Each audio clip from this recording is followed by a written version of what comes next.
Salary, assets, and scalable income explained simply. Most people have one type of income and assume earning more of it is the whole game. That one type is salary. It matters, it pays the bills, it gives structure. But by itself, it usually does not create serious wealth. The people who build real financial freedom usually operate with three very different income engines, and once you see the difference, you cannot unsee it. The trap is not having salary. The trap is having only salary. This is the real separation. Average financial life depends mostly on earned income, which is money tied directly to your time and labor. Wealthier financial life starts moving beyond that into portfolio or asset-based income, and then into income that can scale beyond the hours you personally work. That is when money stops acting like a paycheck and starts acting like a system. And systems are much harder to break than salaries. And that is why this topic matters. If you only understand salary, you will keep trying to solve a structural problem with a linear tool. You will negotiate harder, work longer, and chase raises. While people who understand the other two types start building systems that are not limited by the same ceiling. Effort still matters, of course, but effort alone is not the highest level of the game. Leverage is. Hey, I'm Kira. By the end of this video, you will understand the three types of income that separate rich people from everyone else, why each one matters, where most people get stuck, and how to start building the second and third type without quitting your job or pretending you are already a millionaire. Because the goal is not fantasy. The goal is progression. Type 1 is salary, also called earned or active income. This is the most familiar kind. You work, you get paid. Job, freelance work, consulting, client services, shifts, contracts. All of it fits here. There is nothing wrong with salary. In fact, it is usually the first engine that funds everything else. The problem is not that salary is bad. The problem is that salary is limited. It rises mostly in proportion to your time, energy, and negotiating power. Your calendar becomes the container for your income. Salary is useful because it is predictable, but predictable is not the same as scalable. There are only so many hours you can work, so many raises you can negotiate, and so much energy you can trade before the model hits a wall. That is why a salary can create comfort, but by itself, it often struggles to create real freedom.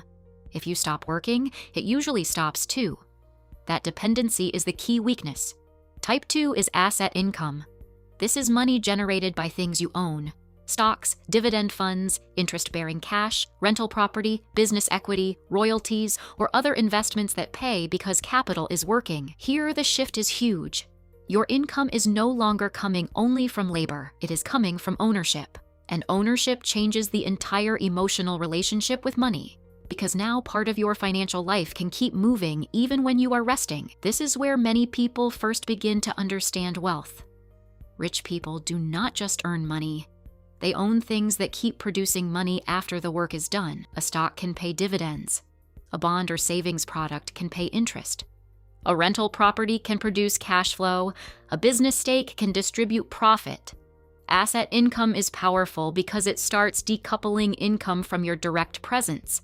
That decoupling is one of the clearest signs that wealth building has actually begun. But asset income still usually needs one thing first: capital. You need money to buy the asset, which is why salary is often the fuel for type 2. This is the sequence most people miss. Salary is not the final destination. It is the raw material. If you consume all of it, you stay stuck in level 1. If you convert part of it into assets, level 2 begins. That single conversion is where financial life starts becoming less fragile. Type 3 is scalable income. This is the one most people understand last and envy most. Scalable income comes from work or systems that can earn repeatedly without requiring your time to increase in direct proportion. Think digital products, software, media, courses, subscription businesses, content libraries, licensing, or a business model that can sell to 10 or 10,000 people without multiplying your labor the same way. This is where effort starts behaving less like labor and more like infrastructure.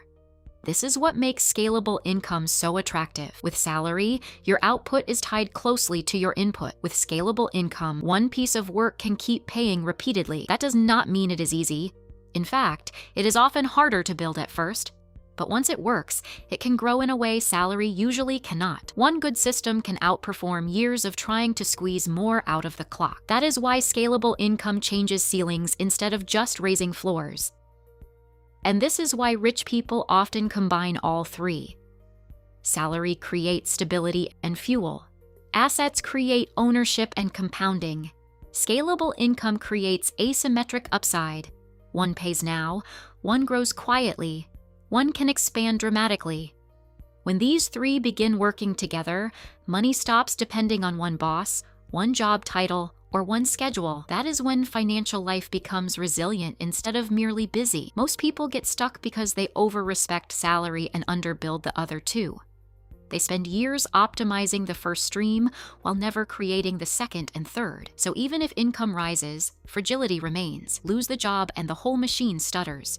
That is not wealth. That is dependency with a nicer paycheck. A bigger number hitting one account every month can still hide a very weak structure underneath. The wealthy usually think differently. They ask, how do I turn earned income into owned income? How do I use owned income to create more optionality? How do I build something once that can continue paying? Those are different questions from, how do I get a raise? And different questions create different outcomes. The average person asks how to earn more.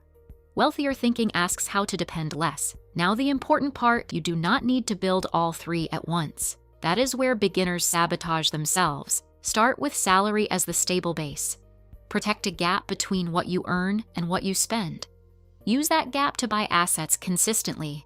Then begin experimenting with one scalable project on the side. Small is fine. Slow is fine. The point is to begin moving beyond a one-engine financial life. Trying to skip the order usually creates chaos instead of freedom. Think of it like this: salary feeds you, assets support you. Scalable income can eventually transform you. Salary keeps the lights on, assets reduce fragility. Scalable systems create the possibility that income can grow faster than your labor. You do not need all three to survive, but you usually need all three, or at least movement toward them, to build serious freedom. Surviving and building are not the same activity. There is also a psychological shift hidden inside this framework. Salary teaches you to think in months. Asset income teaches you to think in years. Scalable income teaches you to think in systems. That time horizon expansion is part of what separates wealthy behavior from ordinary financial behavior. The richer model is not only about more money, it is about deeper patience and better architecture. So here is your move this week. Identify which of the three you already have and which one is completely missing. If all you have is salary, your next step is simple.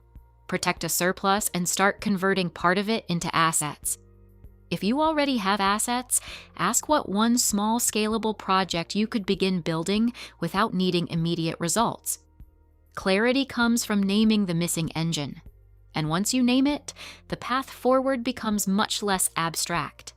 That is the full picture. Rich people are not separated only by how much they earn. They are separated by the type of income they build.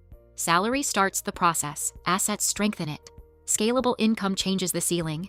If you only build one, you stay vulnerable. If you start building all three in sequence, your money begins acting less like survival and more like strategy. Subscribe if this helped, and I'll see you in the next video.